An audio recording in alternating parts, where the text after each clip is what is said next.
Psalm 74, verses 2 through 4 says, "Remember your congregation, which you've purchased of old, which you have redeemed to be the tribe of your inheritance, and this Mount Zion where you have dwelt. Turn your footsteps towards the perpetual ruins. The enemy has damaged everything within the sanctuary. Your adversaries have roared in the midst of your meeting place. They've set up your own standards for signs."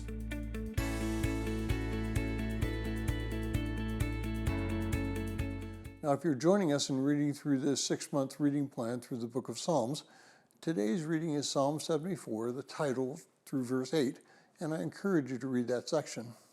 Well, this psalm is known as a corporate lament psalm.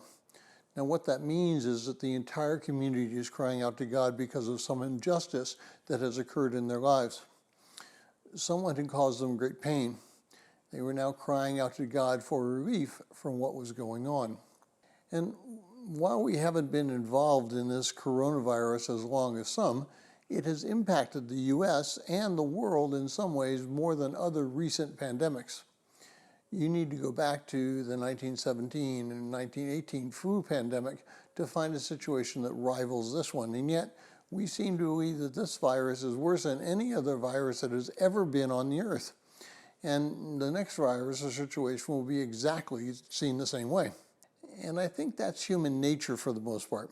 We tend to concentrate on the present and recent past, and we ignore the distant past. Now, millions died in previous pandemics, such as the bubonic plague. So, as we are struck by this pandemic, we can agree with the psalmist in lamenting about how bad the situation is, but we cannot concentrate only on that which is bad. We must concentrate on the sovereignty and on the providence of God. We don't know why God is allowing this to occur, and we don't know how long the damage of the virus will remain. But we must trust that God knows what he is allowing, and we must repent from our attitude of poor me and begin to look at how we can minister to those around us, and through that ministry lead them to Christ. If we allow this virus to control us, it will cause great damage to the church. Non-believers will believe that we are no different than they, and this is a failure on our part. We have the answer to life. We have the answer to struggle.